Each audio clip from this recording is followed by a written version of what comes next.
सिंदूर पूल अर्थातच कर्नाक पुलाचं उद्घाटन आज मुख्यमंत्री देवेंद्र फडणवीस आणि विधानसभा अध्यक्ष राहुल नार्वेकर यांच्या हस्ते पार पडले।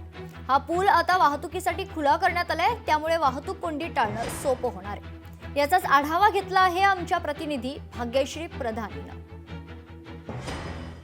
आपण आहोत आता नुकताच उद्घाटन झालेल्या कर्नाक म्हणजे सिंदूर पुलावर। आपण बघू शकतो की मुख्यमंत्री देवेंद्र फडणवीस आणि विधानसभा सभापती आपण जर बघितलं राहुल नार्वेकर इकडे उपस्थित होते। या दोघांच्या हस्ते या पुलाचं जे आहे ते उद्घाटन पार पडलेलं आहे आणि हा पूल जो आहे हा आता वाहतुकीसाठी खुला होणार आहे। मोहम्मद अली रोडला आणि डी पिलो रोडला जोडणारा हा पूल अतिशय महत्त्वाचा असा मानला जातो। खरं तर 150 वर्ष जुना असा हा पूल आहे आणि हा पूल खरं तर त्याचा जुना झाल्यामुळे पडण्याची शक्यता होती, त्यामुळे 2022 ला हा पूल पूर्णपणे महापालिकेकडून पाडण्यात आलेला होता।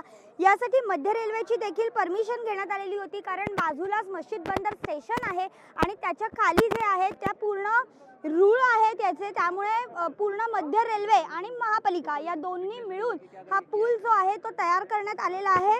आता दुपारी 3 वाजल्यानंतर हा पूल जो आहे तो नागरिकांसाठी वाहतुकीसाठी सुरू होणार आहे। वाहतूक कोंडी यामुळे टाळता येणार आहे। खरं तर हा जो रस्ता हा डिमिलो पुलाला जोडतो, तर या साईडने जर बघितलं तर मोहम्मद अली रोडला जोडतो।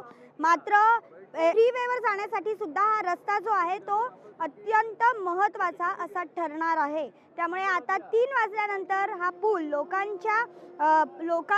लोकांसाठी सज्ज होताना पाहायला मिळणार आहे। व्हिडिओ जर्नलिस्ट रोहित सह मी भाग्यश्री प्रधान आचार्य, लोकशाही न्यूज, मुंबई।